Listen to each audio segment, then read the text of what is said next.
I don't know about you, but my net worth is currently in the negatives because of my student loan. In fact, my student loan debt totals over £26,000. And I won't lie, I didn't realise it was this bad until I checked for the video. But do you want to know what the funny thing is too? My £26,000 of debt is lower than most people's in the UK. The average UK student loan debt is £45,800. So hit the like button below if your net worth is also a minus number. But here is why, if you're in £1,000 of student loan debt or 1 million, you don't need to worry like at all. Like seriously, just don't worry about it, chill, relax. So in the UK, you pay 9% of your gross salary over these thresholds. And if you have a postgrad loan as well, you pay another 9% on top of that if you're from Northern Ireland, and another 6% if you're from England, Scotland and Wales. So that sounds like quite a lot of money. 9% of your total salary. It even goes up to 18% if you're like me and have a postgrad loan in Northern Ireland as well. And it kind of is, but here are some points about why you shouldn't, if you have some extra money, why you shouldn't pay off extra bits of your student loan.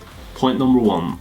Not many people end up paying off the whole loan because in 30 years it gets completely wiped out. As we can see from this table, if you are in England, you would need to earn a starting salary of about £55,000, and then for that to go up with inflation plus another like 2% every single year. If you have a starting salary of 55,000, then yes, after 25 years, then you would pay off your debt. And this table is pretty rough, but as you can see from Northern Ireland, let's say I have £26,000 of debt, so I would need to earn a starting salary of about probably between 30 and 40,000 if I were to pay off my full student loan. So overall, if you're from Northern Ireland, you'd have to earn a starting salary of about 30 to 40,000, and that salary would have to increase for the rest of your working life before you'd be able to pay off that student loan. And if you're from Great Britain, this is even higher, with about a starting salary of £55,000. So really, people that are going to be paying off their student loans are really the top high earners. So we're talking investment bankers, people who are CEOs, traders, etc. And as well as this, probably successful entrepreneurs who end up making a lot of money as their income would increase exponentially. So that really rules out like 90% of the population. I'd say about 90% of people won't even pay off their student loan. And it's safe to say, if you want to be a stay-at-home parent in the future, there is definitely no reason whatsoever for you to pay off your student loan. And this leads me on to point 2, which is for Northern Irish, Scottish,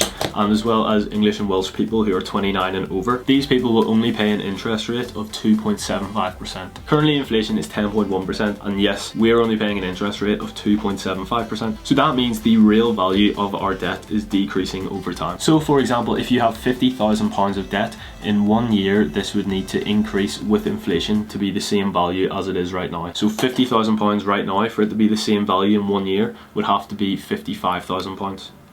But that £50,000 doesn't increase with inflation, it increases with its own interest rate, which is 2.75%. So that £50,000 next year becomes £51,375. As we can see, this is less than the £55,000. So overall, we can see that our debt has actually lost value because inflation is taking away most of its value. So whilst the interest rate is higher than inflation, your debt is becoming smaller and smaller. Sounds like a pretty good reason not to pay it off, right? Your debt is literally getting smaller. Now, the government aims to have inflation at about 2% every single year. So when inflation does come back down again, our interest rate will be higher than inflation. So then people from Northern Ireland and Scotland will be the same as England and Wales, where we are paying more in our interest rate than inflation is. This leads me on to point 3 and 4. So we pay an interest rate on our debt of 2.75%, again if you're from Northern Ireland and Scotland, or England and Wales if you're over 29, or you'll pay an interest rate of 3% if you are from England and Wales and you're younger than 29. But after inflation, which is about 2%, we only pay an interest rate of about 0.75% and 3%. The S&P 500 over 65 years has made an average annual return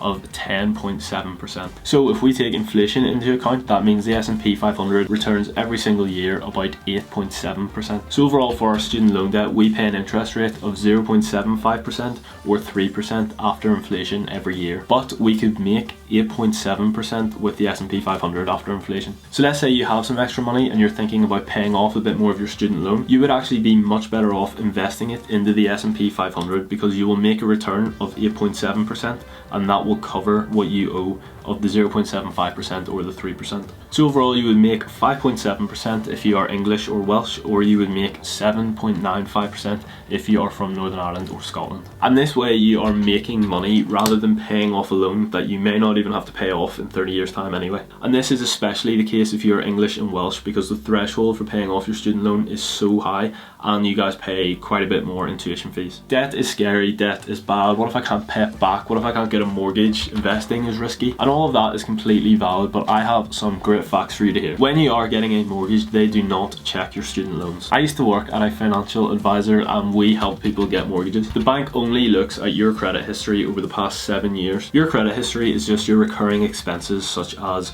rent, car loans and credit card history. They just want to see that you've paid those off monthly and haven't missed any. But when you are getting a mortgage, the bank will look at your last 3 months payslip. Your student loan payments are on them, but it doesn't actually say how much is remaining out of your student loan debt. And so the only thing they care about that payslip is they will just look at your net income and make a judgment call to see if that is enough to cover your monthly mortgage expense. So how much student debt you have, whether that's £1,000 or £1 million, does not impact your chances on getting a mortgage. Now, debt is generally seen as bad, but this is good debt. Again, the interest rates on these loans are so low, especially if you're from Northern Ireland or Scotland. And as well as this, the debt gets wiped after 30 years. Another good thing about this student loan debt is, unlike other debt, if you die within these 30 years before it gets wiped, that debt does not go to your partner and does not go to your family. Another great thing about this student debt is that you can't actually miss a payment. These payments are taken out pre-tax, unlike things like your rent or credit cards, and so it's already paid for. And again, it's only paid for if you hit the threshold. So overall, student loans are the cheapest loans you'll ever get with the best terms. You pay 9% pre-tax once you earn over a threshold. The interest rate is so small, and for most of us, we won't even pay off the student loan in the end. Only the very high income earners will pay it back. So again, think investment bankers, CEOs. And again, even if you do fall into this category, you will be better off investing your money, because the money you make from your investments will be more than what you save by paying off your student loan. And on that note, I'd like to thank you for watching. If you learned anything from this video, please like the video and subscribe. And yeah, thank you so much. I will see you next time. Cheers.